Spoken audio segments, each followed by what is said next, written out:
Hi and welcome to day 3 of week 3 of training cycle 2 of 2021. Woo! I'm training hard, man, but I'm also doing well. I'm gaining a lot of weight. Tonight I got a really long night's sleep. I slept it wasn't an insane amount, but it was probably 10 hours, 10 and a half hours, something along those lines. And my Easter break from school has officially started as of today. So during this break, I'm going to have pretty much 1.5 weeks without school. Obviously, I've been doing schoolwork. I've been doing 2 hours of reading today, reading on my book that I have in Swedish. But, what was I going to say? But I'm able to sleep more, which really does help. And it has an instant effect, yes. I did feel it directly today, yes, but it will be more noticeable the further I go. So basically, yes, today I had a big bump in performance, but the bump in performance isn't just temporary. It will most likely improve ever so slightly more from having a streak of sleeping a lot. Because there's a difference between sleeping a lot one night and sleeping little a bunch of other nights and then sleeping along one night versus sleeping consistently and long every single night for a 1+ week period, which is what I'm going to do. And I felt it in my back off work today that the sleep really helped me. As you can see, I had good decent speed even on the third rep, which is the hardest rep on the squats. So we're building muscle for sure. And I had some difficulties earlier this week on both Monday and Tuesday with leg fatigue in the squats. I still felt it today, but it's on its way to slowly disappearing. And obviously I'm going to run on Sunday again. So I'm going to restart the cycle of being extremely fatigued in the beginning of the week. But that's just kind of how it goes. That's what I have to do. I'm following a certain training program. I can't really take anything out of the program because then I'd lose strength and lose conditioning, lose different performance elements basically. So my program maybe isn't perfect, maybe isn't completely optimal, but it is damn near perfect, damn near optimal. I'm probably making anywhere between 80 to 90% of the progress that I could be making with this level of weight gain and with this level of sleep. So if I were to hire a world-class coach right now, I'd probably make faster progress. But with the body and with the conditions I have right now, I probably wouldn't be making more than, say, 10 or 20% more progress in, let's just put it out there, in a 12-week period if I were to gain the same amount of weight. And really, training hard and gaining weight and sleeping will account for a large chunk of our gains. Optimizing programming and hitting the exact right muscle in the exact right angle, having the exact right amount of rest days and optimizing everything in the right order probably accounts for less than 20%, maybe even less than 10% of our total muscle growth. Now, if you're an advanced lifter, every little bit helps because you're probably not really going to make any progress unless you really do it optimally, do everything perfectly. You're probably not going to make significant progress as an advanced lifter. But in the stage that I'm at in my training, especially considering I'm a young up-and-coming teenager who's still growing, that really does help. So I think optimized programming for me, like if I were to run the conjugate method with all the right equipment and do good mornings and reverse hypers, and apart from the deadlift, my lifts probably wouldn't go up much at all.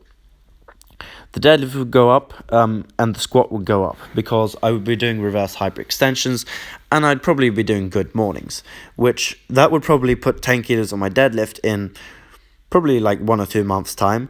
And after that, I probably wouldn't have made that much more progress. Probably 10 kilos more progress in a 4-month, 5-month progress period, let's say. So my program isn't perfect once again, but it is working very well. And especially with the weight gain and with the sleep and with everything else, but really the weight gain, man, it's so helpful. And I'm just not even 3 weeks in at this point. Technically, I'm on my 3rd week, but I haven't completed the 3rd week. So, yeah, I haven't completed the 3rd week of this training cycle. So, I haven't really seen anything yet. I think we'll really start noticing if the weight gain really helped me towards the end of the training cycle. But to be honest, making bench press progress pretty easily after having a long plateau, I think that indicates to me that the weight gain pretty clearly has an effect on my bench press strength and my overhead press strength and probably even my squat strength. But I think it will take a little while before my weight gain really starts to help the squat. I think once we start getting to like 130 and above, then the weight gain will be pretty much paramount to increasing the squat. Obviously, the goal for this training cycle is to hit a 140 kilo squat, which feels very difficult, or almost unattainable, but it does feel attainable to add 2.5 kilos a week for X amount of weeks, especially with the weight gain I'm going to do. So it's important to keep one's eye off the long-term goal so you don't get intimidated and instead focus on what am I going to do today, what am I going to do tomorrow, what am I going to do this week and next week. Like, that's the kind of time frames I think about. I very, very rarely look at what am I going to do in 4 weeks time or 7 weeks time. I'm very focused around what am I going to do this week and next week. That's pretty much where my focus lies. Also, what am I going to do today and tomorrow? But at this point, I've been running this program for a while. I just did a 12-week cycle. I'm on my second 12-week cycle now. So I've got a pretty good grasp of what I'm doing. And I've got a pretty good grasp of how it's feeling, how it's going to feel. I have a pretty good grasp of what kind of progress I can expect to make. However, there are some X factors. The X factors right now are pretty soon every single lift is going to be above lifetime PRs every single week.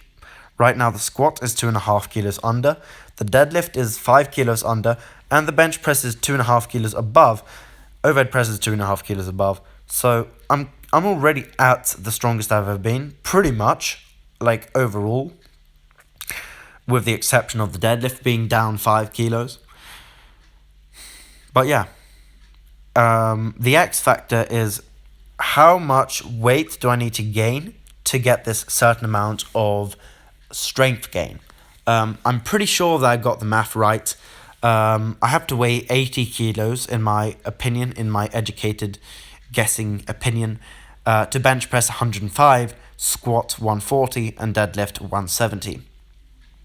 I believe I need to weigh 80 kilos for these things to happen. Given that I already weigh 77.1, 2.9 kilos is not a lot of weight gain to put that much strength on those lifts. So to be honest, I probably should weigh more, but I'm gonna have to take it as it comes. At this point, I do believe that I'm gaining enough weight to hit the lifts I'm looking for, but it would probably be a lot easier if I gained more weight. Now, look at my stomach there, by the way, guys. My stomach is getting bigger.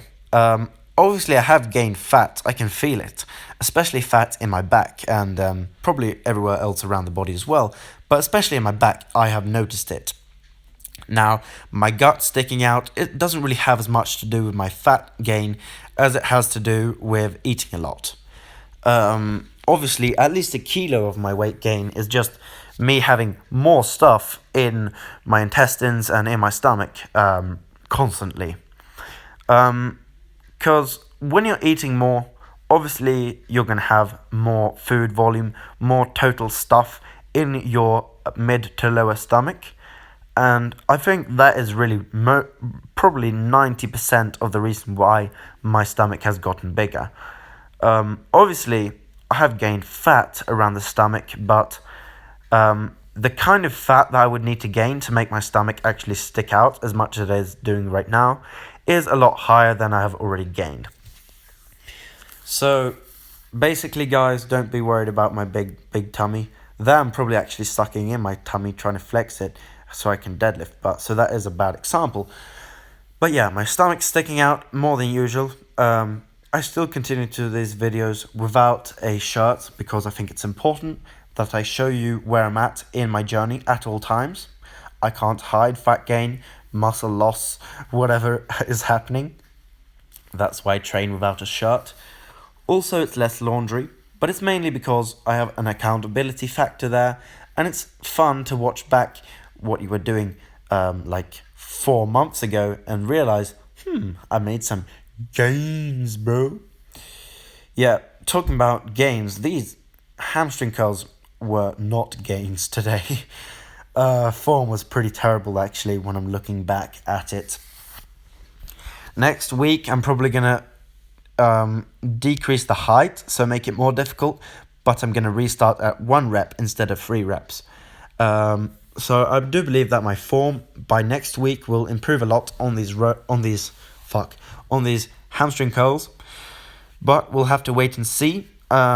Obviously I'm gaining weight, which I haven't even thought about that. That probably does make these hamstring curls more difficult, but to be honest, gaining weight also helps you gain muscle in your hamstrings, so probably doesn't really have a significant effect. Woo! Talking about hamstrings, I did these stiff leg deadlifts today, these ultra deficit stiff leg deadlifts. These are hard. I don't like these. I think they're uncomfortable and they stretch a lot. They're just uncomfortable, man. But I'm probably going to make videos on these in the future. I really do feel like they significantly help with hamstring strength out of the bottom of a deadlift, and just in general, feeling solid, feeling sturdy, staying injury free for an athlete. For a fighter like me who has to kick head height, there's one thing to have flexibility, it's another thing to have mobility, and these really develop my mobility. So that's that. Thank you for watching. Goodbye.